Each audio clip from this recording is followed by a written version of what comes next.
Oui, que Dieu soit béni, que Dieu soit glorifié. Dieu, il faut toujours le chercher dans la prière. Et il dit chercher l'Éternel pendant qu'il est prêt. C'est dans la prière qu'on entre en contact avec l'Éternel parce que la prière est un dialogue entre un serviteur de Dieu et l'Éternel des armées. Que Dieu vous bénisse très abondamment. La Bible dit on entre dans le parvis de l'Éternel dans la louange. Et nous voici, bien-aimés, nous entrons dans la louange en écoutant ce cantique de notre bien-aimé. C'est un cantique qui nous introduit presque chaque fois, à chaque fois que nous allons faire le direct.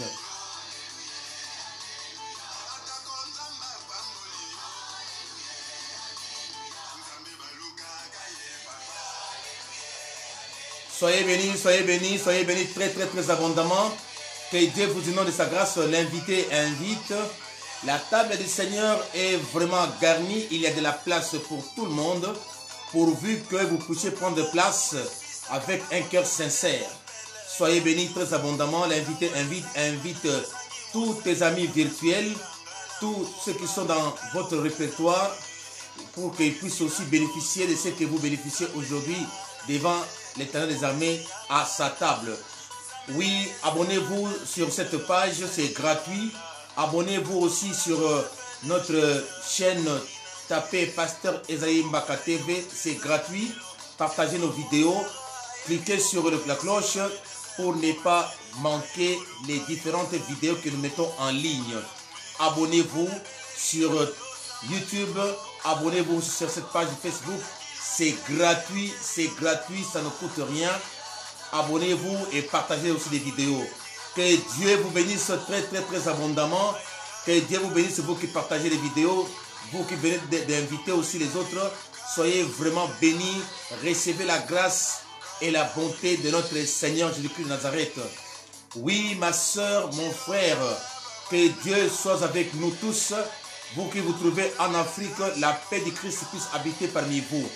À vous qui êtes bien-aimés en Afrique australe, Afrique centrale, Afrique du Nord, Afrique de l'Est comme de l'Ouest. Nous n'avons pas oublié vous tous qui se trouvez en Amérique, Amérique centrale, Amérique du Nord, Amérique latine. Vous aussi qui êtes en Asie, toute l'Asie, soyez bénis très abondamment. Que la paix du Christ soit aussi votre partage. Nous n'avons pas oublié à tous ceux qui sont en Océanie, recevez aussi la grâce et la paix de notre Seigneur Jésus-Christ de Nazareth. Et vous qui êtes en Europe, Europe centrale, Europe de l'Est, Europe de l'Ouest, vous qui êtes en Scandinavie, recevez la grâce et la paix de notre Seigneur Jésus-Christ de Nazareth.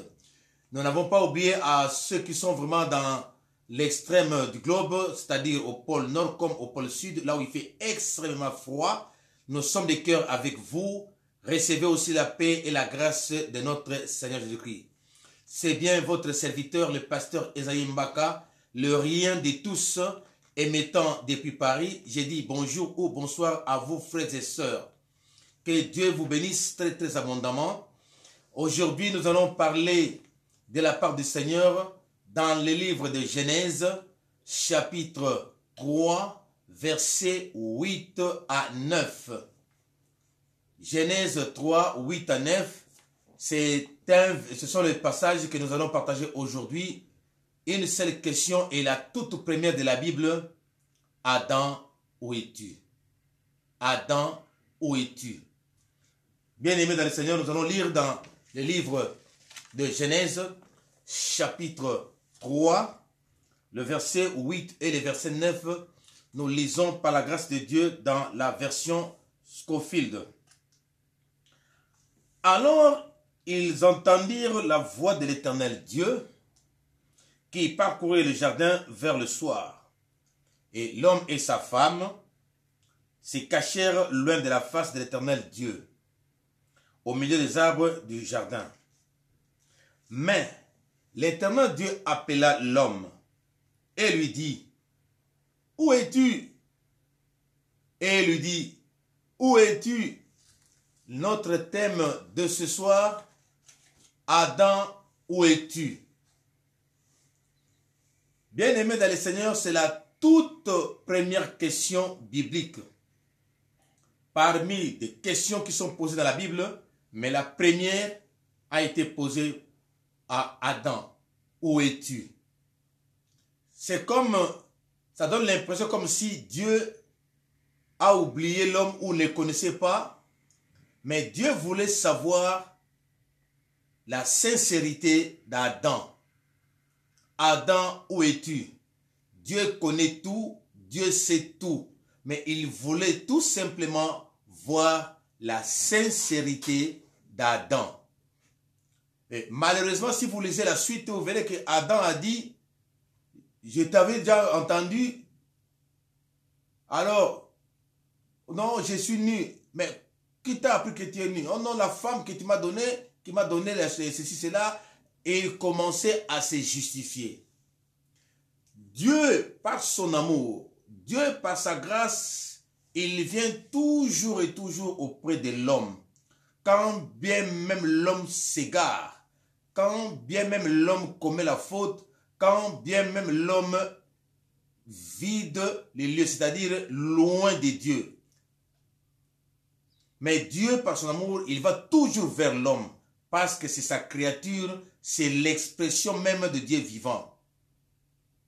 Alors Satan avait séduit Ève, et Ève à son tour avait séduit son mari qui était Adam.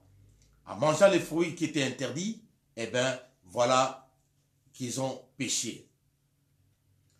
La question qui nous a été posée dans la Bible, c'est pour dire que toi et moi, nous nous égarons de Dieu, nous nous éloignons de Dieu, nous nous écartons de la présence même de Dieu à cause du péché, à cause du mal, à cause des forfaits que nous commettons aux yeux de Dieu. C'est pourquoi vous voyez l'homme quitte la présence de Dieu, vous voyez parfois l'homme ou la femme quitte l'église à cause de la culpabilité, à cause du péché. Au lieu d'aller vers Dieu, au lieu d'aller vers l'homme, l'homme commence à chercher des faux fuyants, l'homme commence à chercher des excuses, l'homme commence à chercher à accuser les autres. Et pourtant, notre Dieu est un Dieu miséricordieux, est un Dieu d'amour, un Dieu qui écoute, un Dieu qui attend simplement la sincérité de l'homme pour que Dieu puisse se pardonner. Malheureusement, très souvent, on a toujours des excuses. On s'est dit, si j'ai péché à cause de tel, on cherche des boucs émissaires, on cherche des faux fuyants, on cherche des raisons. Et pourtant, Dieu a dit dans le livre d'Ésaïe, chapitre 1er, verset 18, la Bible dit quoi? Venez et plaidons, même si nos péchés sont rouges comme des cramoisis, la Bible dit, venez et plaidons, dit l'Éternel, si vos péchés sont comme la cramoisie, ils les deviendront blancs comme la neige. S'ils sont rouges comme la pourpre, eh bien, ils deviendront comme la laine. Donc, Dieu dit de venir, d'être à côté de lui, de plaider, de dire, Seigneur, me voici, j'ai le péché, que je puisse offenser, que je puisse demander pardon à l'offense que j'ai commise devant Dieu.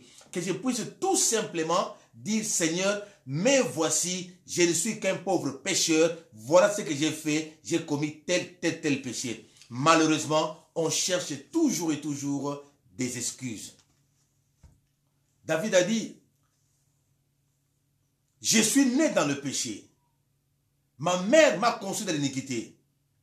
Donc, il est reconnaissant que non, j'ai été créé, j'ai été formé dans le sein maternel, dans le péché, et je suis en train de vivre dans le péché. Mais malheureusement, aujourd'hui, nous les hommes, nous nous faisons passer pour des personnes qui ne péchent pas. On a sans reproche. On s'est fait passer pour des hommes qui sont sans faute, sans défaut. Et pourtant, nous commettons des fautes, nous commettons des péchés d'une manière ou d'une autre. Et très souvent, au lieu de revenir à l'Éternel, au lieu de s'humilier devant Dieu, au lieu de reconnaître la faute, la première des choses ou la première réaction, on quitte la présence de Dieu, on s'écarte de Dieu. C'est comme Adam et Ève. Et ils ont senti la présence de Dieu, que Dieu parcourait plutôt le jardin. Au lieu d'aller vers lui, s'agenouiller, demander pardon, et ils ont d'abord pris la réflexe de fuir. Ensuite, en lui posant la question, il commence à se justifier. Dieu n'a pas besoin de nos justifications. Dieu a besoin tout simplement de confesser le péché, de reconnaître qu'on a commis la faute, de reconnaître qu'on a commis le forfait et de demander tout simplement pardon à Dieu. Ma soeur, mon frère, beaucoup de gens commettent l'erreur. La délivrance, bien aimé, la meilleure délivrance, c'est la reconnaissance de la faute qu'on a commise, le renoncement au péché et l'abandon du péché.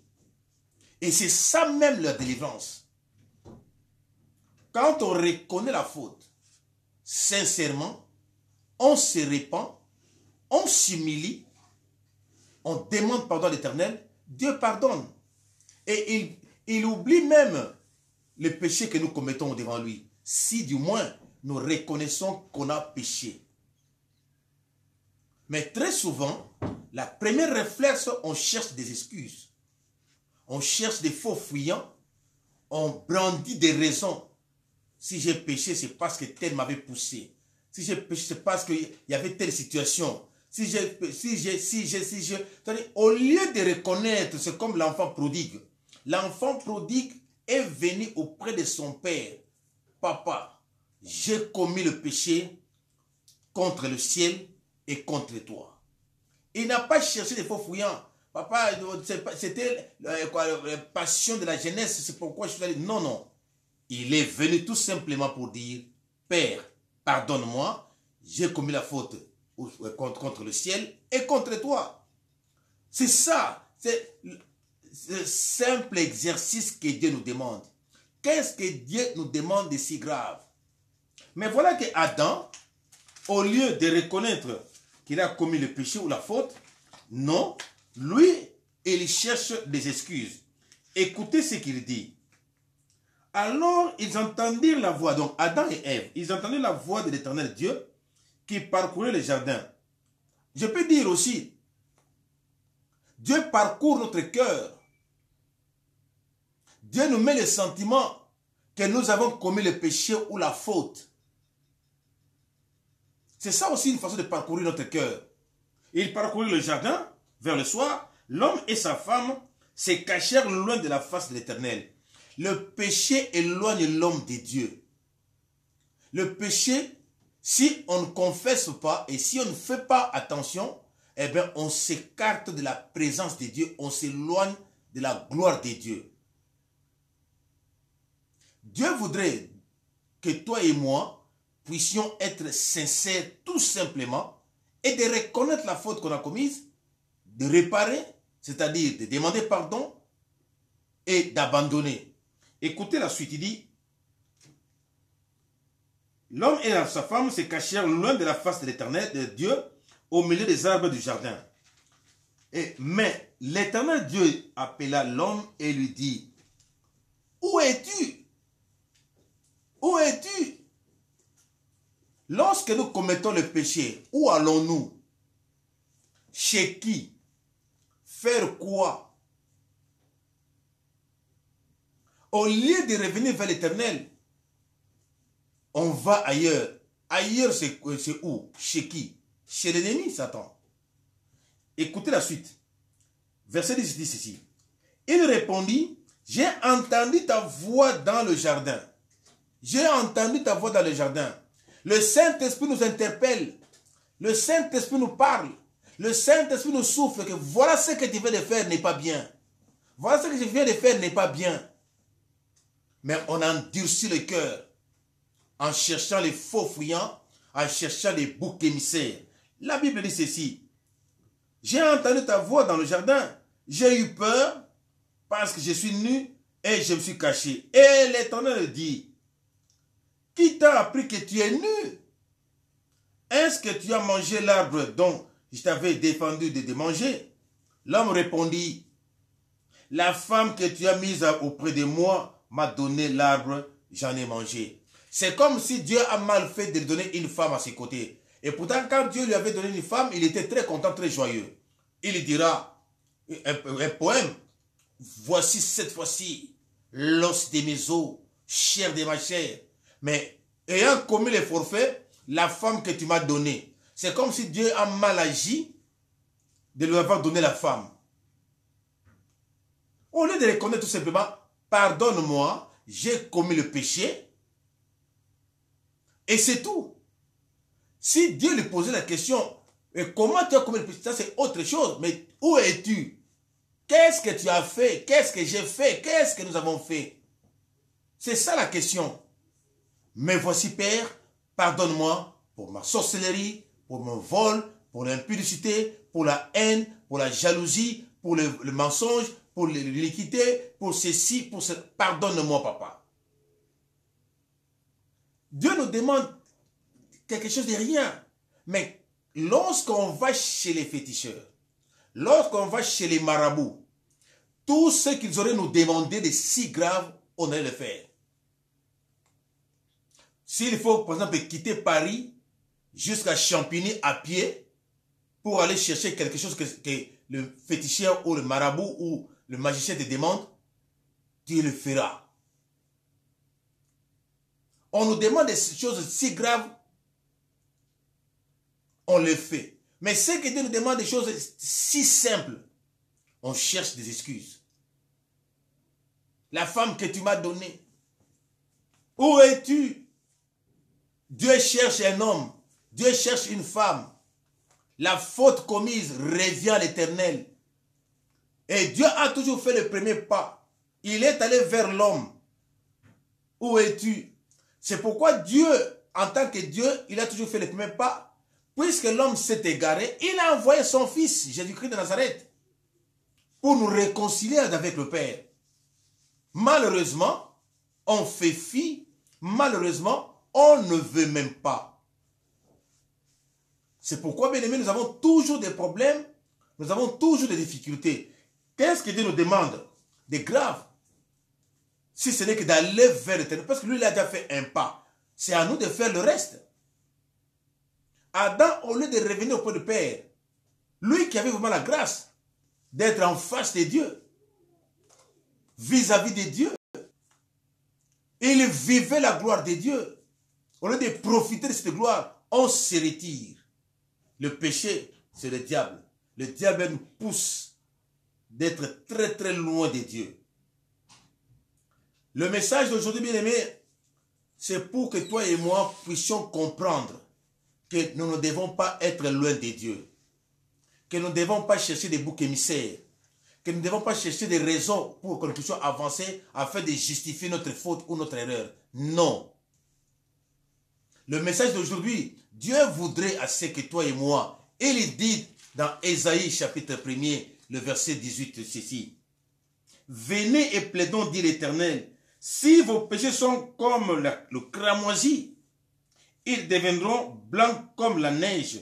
Et s'ils sont rouges comme la pourpre, ils deviendront comme la laine. Même si nos péchés sont tellement noirs, plus noirs que le noir, la Bible dit, et il changerait ça, ça deviendrait blanc comme neige. C'est pour dire que Dieu a besoin de l'homme. Dieu veut associer l'homme. Il dit, venez, plaidons. Venez, qu'on puisse parler. Échangeons.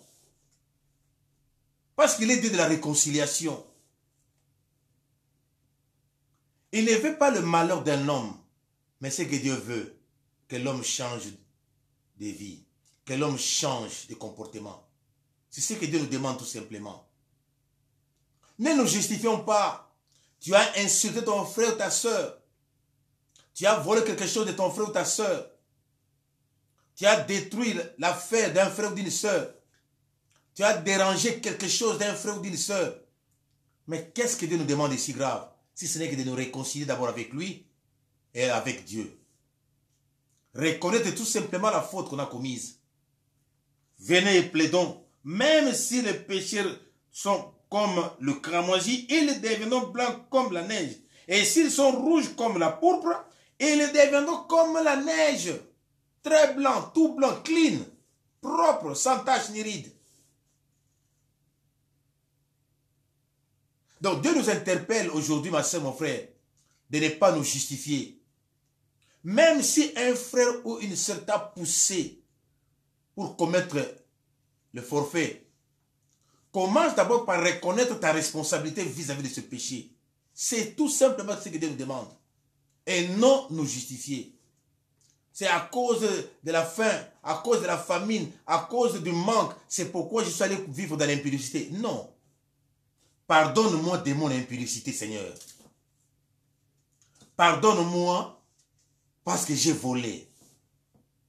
Pardonne-moi pour avoir avorté. Pardonne-moi pour avoir fait ceci, fait cela. J'ai fait du mal à tes yeux. Pardonne-moi, c'est tout. Et la responsabilité du péché serait ôtée. La condamnation serait ôtée. Ne nous culpabilisons pas parce que ici, Adam s'est culpabilisé déjà. En se justifiant même, il s'est culpabilisé. Dieu n'aime pas la culpabilité. Mais c'est que Dieu veut que nous puissions tout simplement reconnaître qu'on a commis la faute et réparer. Sous le soleil, nous bronchons tous de plusieurs manières. Il n'y a pas de grands ni de petits péchés. Le péché reste péché. Ton propre fils ou ta propre fille que tu l'insultes, à celui qui vient de tuer quelqu'un devant Dieu, on est pareil. Parce que Dieu n'approuve pas d'insulter quelqu'un, Dieu n'approuve pas non plus de tuer quelqu'un. Il n'y a pas de grands ni de petits péchés. C'est nous les hommes qui catégorisons les grands et les petits péchés. Devant Dieu, ce que Dieu interdit, c'est un péché. Ma soeur, mon frère, reconnaissons tout simplement les fautes qu'on a commises. C'est comme Daniel. Daniel est entré en prière dans Daniel 9, 1 à 20, vous pouvez lire à la maison. Dans Daniel a prié Dieu. Daniel a confessé les péchés de ses parents. Et pourtant, lui, il n'était pas là. Il a dit, pardonne-nous le péché de nos parents. Et pardonne-nous aussi nos propres péchés. Parce que c'est de là aussi vient l'obstacle. Le péché de nos parents. Seigneur, pardonne-moi le péché de mes parents. Mon père, ma mère, mes grands-pères, mes grands-mères, tout ça. Pardonne-moi tous ces péchés-là. Parce que nous subissons les conséquences de leurs péchés. Oh non, papa, Seigneur, pardonne-moi. Moi, ce n'est pas moi, mais ce sont mes grands-pères, mes parents qui ont commis ces péchés. C'est pourquoi moi, je suis en train de vivre ainsi. Non, pardonne-moi. Daniel n'a pas cherché des faux fuyants. N'a pas cherché des excuses. Seigneur, pardonne-moi. À nous la faute. Nos pères, nous avons commis la faute. Pardonne-nous. Cette situation aujourd'hui que nous sommes en train de vivre, c'est à cause des péchés de nos parents et à cause de nos propres péchés. Pardonne-nous. Et c'est ça la sincérité que Dieu cherche. Dieu cherche des personnes sincères après avoir commis un forfait devant lui. Après avoir commis le péché devant lui. Tout simplement demander pardon. Ce n'est pas quelque chose de si grave. Et ne nous culpabilisons pas, bien-aimés. Ne nous culpabilisons pas. Tu as avorté, tu as tué, tu as volé, tu as commis l'impudicité, tu as menti. Mets-toi à genoux, humilie-toi. Seigneur, pardonne-moi. Le chemin est encore long. Nous avons encore la mission avec l'Éternel. Nous commettons tous des erreurs. Mais ne persévérons pas ou ne demeurons pas dans l'erreur. Faisons comme la femme prodigue qui a dit, papa, pardonne-moi, j'ai péché contre toi, j'ai péché contre le ciel. Il n'a pas cherché à justifier parce que j'ai vu mes amis qui s'amusaient très bien. J'ai vu mes amis qui sortaient avec les filles. C'est pourquoi je voulais aussi prendre ma part. Non, il n'a pas dit ça. Après avoir commis ces bêtises là où il était parti, il a tout dissipé dans la débauche, la Bible le dit. Il est revenu en lui. C'est que Dieu nous demande de nous revenir en nous-mêmes. De faire l'auto-examen, de prendre conscience du péché qu'on a commis. Et le reste, c'est de demander pardon à Dieu. Et il nous accorderait la grâce, il nous accorderait la miséricorde. Et la Bible dit ceci. Si nous confessons nos péchés, qui sait peut-être qu'il se repentirait du mal qu'il envoie. Si nous vivons aujourd'hui, nous avons peut-être des problèmes, c'est à cause du péché. Mais si nous reconnaissons nos péchés, si nous confessons nos péchés, il est fidèle et juste pour nous pardonner et de nous purifier de ces péchés. C'est ce que Dieu nous demande, ma soeur. C'est ce que Dieu nous demande, mon frère. Ne te culpabilise pas. Ne te condamne pas non plus. Rabaisse-toi seulement à ses pieds. Père, pardonne-moi. Seigneur, pardonne-moi. Je ne suis qu'un pauvre pécheur. J'ai commis tel à tes yeux. Seigneur, pardonne-moi. Adam et Ève, ils n'ont pas demandé pardon à Dieu. La conséquence, c'était quoi? Ils étaient chassés du jardin d'Éden. En d'autres termes, ils ont quitté la gloire de Dieu. Ils ont quitté la présence de Dieu. En quittant la gloire de Dieu, en quittant la présence de Dieu, mais on est à la merci de Satan. On est à la merci de Satan. Et Satan t'accueille à bras ouverts. Et pourtant, s'ils avaient confessé, eh bien, ils seraient pardonnés. Malheureusement, ils ne l'ont pas fait. Eh bien, la conséquence, c'était quoi? Ils ont été chassés du jardin d'Éden. Alors, Dieu voudrait qu'à ce que toi et moi puissions demander tout simplement pardon à Dieu pour qu'il puisse nous accorder sa grâce, pour qu'il puisse nous accorder sa miséricorde. Donc, bien aimé, Dieu est bon, il est tellement bon, et il voudrait que nous puissions demander tout simplement pardon. La Bible dit ceci, dans le livre de 1 Jean 1, versets 9 à 10. La Bible dit dans 1 Jean 1, 9 à 10. Si nous confessons nos péchés, confesser le péché, il y a 3 étapes majeures que très souvent nous oublions. La première des choses, commencer d'abord par reconnaître qu'on a commis le péché. Deuxième étape, citer le péché de par son nom, sans détour. L'acte qu'on a commis et demander pardon à Dieu. Et troisième chose, c'est de renoncer à ce péché, de faire volte-face. C'est ce que Dieu nous demande. Donc, il dit, si nous confessons, donc il y a un si, c'est-à-dire, il y a un conditionnel. Si nous confessons nos péchés, il est fidèle et juste. Il est fidèle à sa parole et juste, c'est-à-dire il prononce sa parole, il prononce le jugement avec équité, sans sentiment, sans parti pris. Il est fidèle et juste pour nous les pardonner. Pardonner nos fautes, nos iniquités, nos péchés. Il dit, et pour nous purifier de toute iniquité. Si nous confessons, nous reconnaissons qu'on a commis le péché, nous citons le péché et nous faisons un détour, nous faisons ce qu'on appelle la repentance, c'est-à-dire abandonner cette mauvaise voie. Il est fidèle et juste pour nous pardonner et nous purifier. C'est pourquoi il a dit, même si nos péchés sont rouges comme le cramoisi, s'ils sont comme noirs comme le cramoisi, ou bien rouges comme le pourpre, ils deviendront blancs comme neige.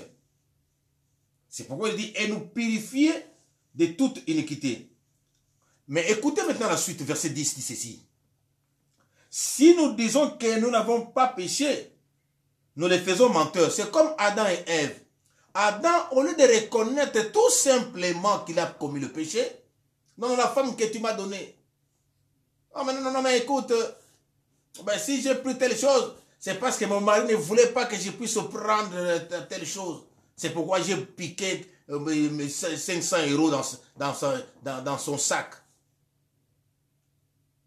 Dit tout simplement que j'ai pris quelque chose sans l'autorisation. C'est simple. Et il dit ceci, si nous disons que nous n'avons pas péché, nous les faisons menteurs et sa parole n'est pas en nous. Sa parole, qui est la vérité, sa parole n'est pas en nous, qui est Christ.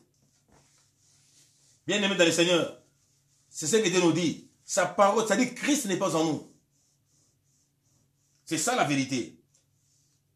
Si nous disons que nous n'avons pas le péché, nous les faisons menteurs et sa parole n'est pas en nous. Nous péchons de plusieurs manières. De ce que nous entendons, de ce que nous voyons, de ce que nous prononçons, de ce que nous pensons, de ce que nous faisons, là où nous entrons. Nos faits et gestes, nos actions, nos réactions.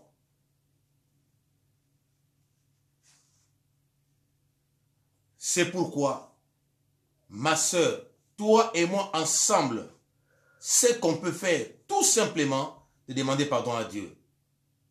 Venez et plaidons. Même si nos péchés sont rouges comme les cramagie, même si nos péchés sont noirs comme le pourpre, ça deviendra blanc comme neige. C'est-à-dire qu'il va nous purifier de toute iniquité, comme il dit, si nous confessons nos péchés, il est fidèle et juste pour nous. Donc, la conséquence, il est fidèle et juste pour nous pardonner et nous purifier. Donc, il y a deux démarches. Il nous pardonnera de nos péchés et il effacera la condamnation. Et il nous entraînerait dans la sanctification, c'est-à-dire on devient pur. Et ce que Dieu déclare pur, nul ne peut déclarer impur. Quand Dieu acquitte quelqu'un d'une condamnation, eh bien on est acquitté. Esprit, âme et corps. On est délivré, esprit, âme et corps. On est libéré, esprit, âme et corps. Tout simplement en confessant, en renonçant, en se repentant sincèrement, en abandonnant le mal. La Bible dit quoi? Romains 3, 23, tous sont péchés et ils sont privés de la gloire. Donc lorsque nous péchons, la première conséquence, on est privé de la gloire de Dieu. Raison pour laquelle Adam et Ève ont quitté même cette gloire, cette présence. Ils ont fui. Et quand on fuit, le refuge c'est quoi? C'est chez l'ennemi. Non. Dieu est bon et il voudra que nous puissions revenir vers lui. C'est pourquoi il avait envoyé son Fils unique. Pour qu'il puisse mourir pour toi et moi. Pour qu'il puisse nous réconcilier avec lui. Parce que son ministère, c'est un ministère de la réconciliation. C'est pourquoi l'image qu'il a présentée au devant d'Adam, il est allé lui-même vers l'homme. Mais l'homme a fui. Et une seconde fois, Jésus est venu pour nous réconcilier avec le Père. C'est-à-dire que Dieu a toujours fait le premier pas. Mais ce que Dieu attend, que l'homme puisse faire le reste. C'est ce que Dieu demande. C'est ce que Dieu attend, ma soeur, mon frère. Tu veux être béni, voilà le chemin. Tu veux être délivré, voilà la voie. Tu veux être sauvé, voilà l'unique solution. La repentance sincère, le renoncement, on serait pardonné, on serait purifié. Frères et sœurs, c'est ça ce que Dieu nous demande. C'est ça ce que Dieu veut. C'est ça ce que Dieu cherche. Vraiment des personnes qui sont capables. Écoutons encore ce cantique bien-aimé.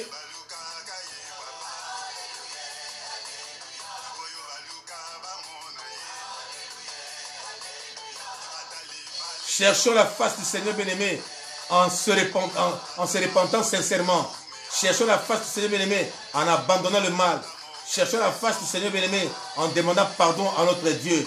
Il est fidèle et juste pour nous pardonner. Il est bon, il est bon, il est bon. Et il ne tient même pas compte du passé.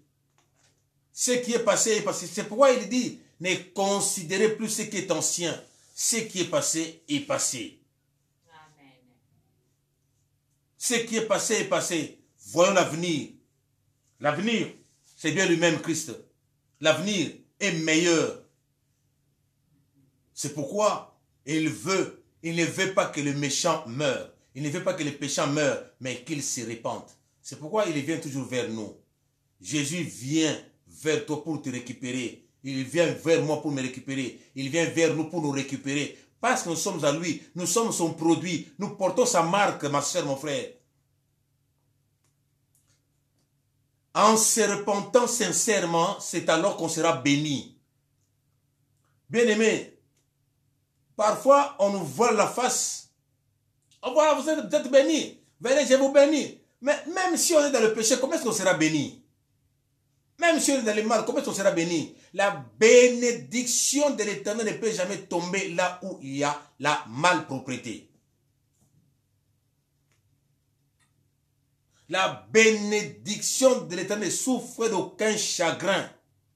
Si vous voulez vraiment vivre la bénédiction de Dieu, la voie obligée, la repentance, le renoncement, la vie de la sanctification.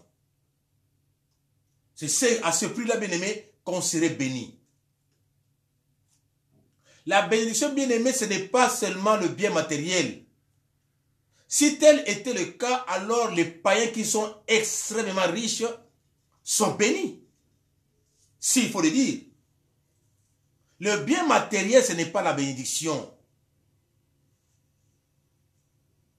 Les avoirs, ce n'est pas la bénédiction, bien-aimé. La bénédiction, avoir Christ en lui.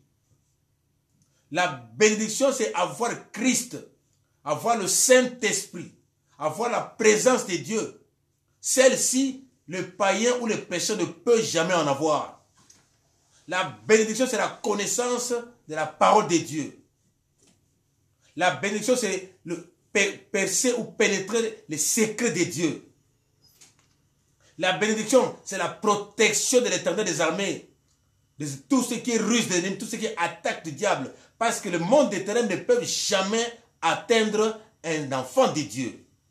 Et c'est ça la bénédiction. Chose que le monde des ténèbres, chose que les païens ne peuvent jamais en avoir.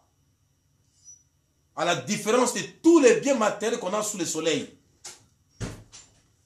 La bénédiction, c'est avoir le charisme, les potentialités, les dons spirituels du Saint-Esprit de Dieu. La bénédiction, être qualifié en tant qu'enfant de Dieu. La bénédiction, être purifié par le sang de Christ. La bénédiction, c'est le sang de Christ qui crie vengeance dans nos corps, âme et esprit contre le monde des ténèbres. La bénédiction, bien-aimée, la protection divine, dormir en paix sans être dérangé par les esprits sataniques. La bénédiction, bien-aimée, c'est la paix du cœur. La paix que le monde ne peut jamais donner ni recevoir, la Bible le dit. La paix que moi je donne, non pas comme le monde donne. La bénédiction, c'est être appelé enfant de Dieu. Avoir la connaissance de la parole du Seigneur. Parce que le monde n'a pas. Bien-aimé dans le Seigneur, c'est ça la bénédiction de Dieu. La bénédiction de Dieu, c'est être parmi les enfants de Dieu. Être appelé servante, être appelé serviteur de Dieu. Ce n'est pas donné à n'importe qui, bien-aimé. Il suffit simplement de voir dans nos familles combien prient et combien ne prient pas. C'est pour dire que tu es un choix de Dieu. Tu es une sélection de l'Éternel. C'est pourquoi Dieu nous demande de nous repentir tout simplement. Des péchés de nos parents, nos propres péchés aussi. C'est à ce prix-là qu'on serait béni. C'est à ce prix-là que Dieu défendra notre cause. C'est à ce prix-là que Dieu prendra soin de nous. Bien-aimé dans le Seigneur, Dieu a besoin de toi, a besoin de moi. Ce que Dieu veut, juste la repentance ou le renoncement sincère. Adam, où es-tu? J'aimerais dire à un frère, j'aimerais dire à une sœur que cette question ne soit plus posée parmi nous. Que cette question ne soit plus posée parmi nous. Parce que Christ dit, je connais mes brebis et mes brebis me connaissent. Et les brebis du Seigneur sont dans l'enclos de l'Éternel des armées, dans la bergerie. Ce sont les rachetés. Adam, où es-tu? Qu'on ne dise plus, eh, ma fille telle, où es-tu? Mon fils tel, où es-tu? Non, qu'on ne pose plus cette question. Par là, Dieu voudrait aussi dire de ne pas être loin de lui, d'être toujours à ses côtés. C'est pourquoi j'ai toujours dit, venons à la table du Seigneur, approchons-nous avec assurance. Ne regarde pas le péché que tu as commis. Confesse tout simplement et va vers l'Éternel des armées. C'est tout. Ne te justifie pas. Ne te pose pas non plus des questions. Va vers... Bien-aimé, Dieu n'est pas là pour te condamner. Il n'est pas là pour te condamner, non. Et il aimerait que tu sois à lui et à lui seul. Parce que tu portes la marque du Saint-Esprit sur le front, marquée sainteté à l'Éternel. Que cette question ne soit plus posée parmi nous.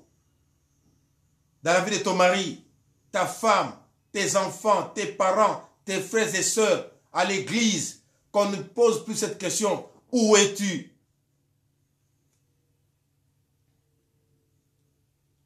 Comprenez, mes amis, c'est le véritable thermomètre. Si vous voyez parfois des frères et sœurs qui ne viennent plus à l'église, qui vous donnent des raisons, comprenez tout simplement, ils sont déjà loin de Dieu et ils sont déjà dans le péché. Mais notre prière en tant qu'enfant de Dieu, en tant qu'intercesseur, prions pour qu'il revienne. Exhortons-le pour qu'il revienne. Afin que cette question ne soit plus posée à eux. Afin qu'ils puissent bénéficier de cette même grâce. Dieu voudrait assez que nous puissions être toujours dans sa présence. C'est-à-dire dans sa gloire. Être à côté de lui. Loin de Dieu, c'est la mort, ma soeur. Loin de Dieu, c'est la vie qui est déjà ôtée. Loin de Dieu, c'est la mort, c'est la destruction. C'est la ruine. C'est la chute. C'est la mort. C'est le blocage. Bref, c'est la présence même de Satan. Et Satan ne pourra jamais te faire des cadeaux. Il n'est là que pour te détruire, pour égorger, pour te faire du mal. C'est ça son objectif. En ces derniers temps bien-aimés, revenons à l'Éternel. Tel est le message d'aujourd'hui, ma soeur. Tel est le message d'aujourd'hui, mon frère. Dieu nous appelle. Dieu nous interpelle de venir vers lui. Où es-tu? Ce n'est pas cet amour-là qui nous cherche.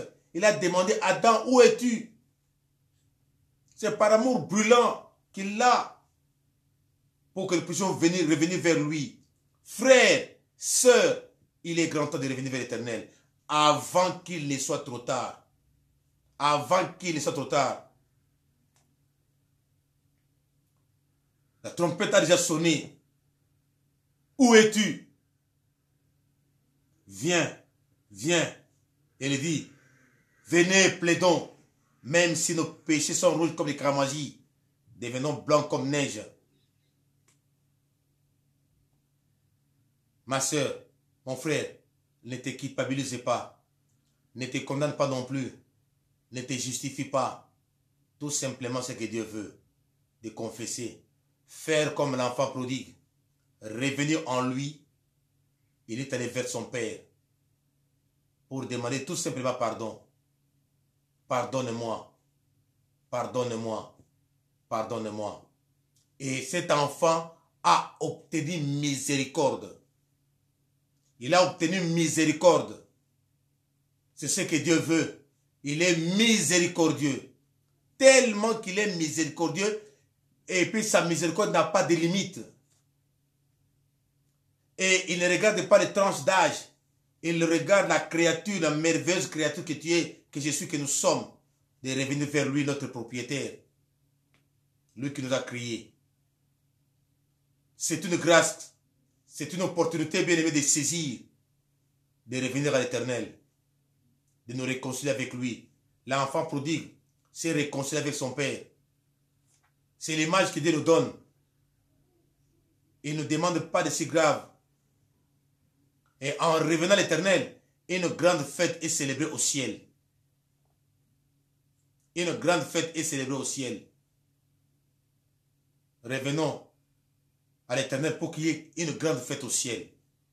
Et toi aussi, ma soeur, mon frère, si tu ramènes quelqu'un du péché vers l'Éternel, une grande fête est célébrée au ciel. À chaque fois que tu ramènerais quelqu'un qui était perdu au Seigneur, donc il y a une fête qui est organisée au ciel.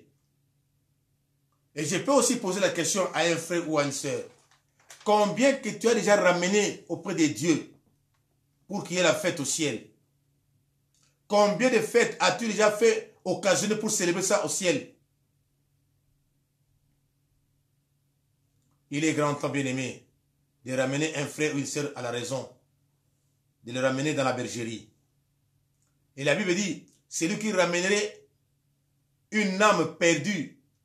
une multitude de ses péchés seraient pardonnés. La Bible le dit, une multitude de ses péchés seraient pardonnés. Notre mission est de ramener les âmes perdues. Et toi et moi, ensemble, puissions revenir à l'Éternel et récupérer aussi d'autres. Que Dieu vous bénisse. Que Dieu vous bénisse très très abondamment. C'était là bien votre frère, le pasteur Esaïe Mbaka, depuis Paris. Soyez inondés de la grâce et de la bénédiction de l'Éternel. Revenons à l'Éternel de tout notre cœur. Revenons à l'Éternel. La Bible dit, déchirons nos cœurs et non nos vêtements. La Bible dit encore, qui sait dans Joël 2, qui sait s'il ne se repentirait pas du mal qu'il envoie? Qui sait s'il ne laisserait pas la miséricorde après nous? Frères, que la grâce de Christ nous accompagne. Que sa miséricorde soit notre partage. Que son amour demeure en nous. Soyez bénis, soyez bénis. Demandons la miséricorde, demandons pardon à notre Dieu, lui qui est Dieu. Il est fidèle et juste pour nous pardonner et nous purifier de toute iniquité. Shalom chez vous, shalom chez vous. Priez pour moi, priez pour cette chaîne. Likez la vidéo, abonnez-vous. Partagez aussi la vidéo sur YouTube. Tapez Pasteur Esaïe Mbaka TV. Priez pour que nous puissions avoir des matériels pour que nous puissions bien faire le travail de Dieu. Si Dieu vous met aussi à cœur de nous envoyer les matériels, ça serait une bonne chose. Dieu vous bénira et il se souviendra de vous. C'était bien votre frère le pasteur Esaïe Mbaka. Shalom chez vous, shalom chez vous. Que Dieu vous bénisse, que Dieu vous bénisse. Merci, merci, infiniment, merci. Au revoir.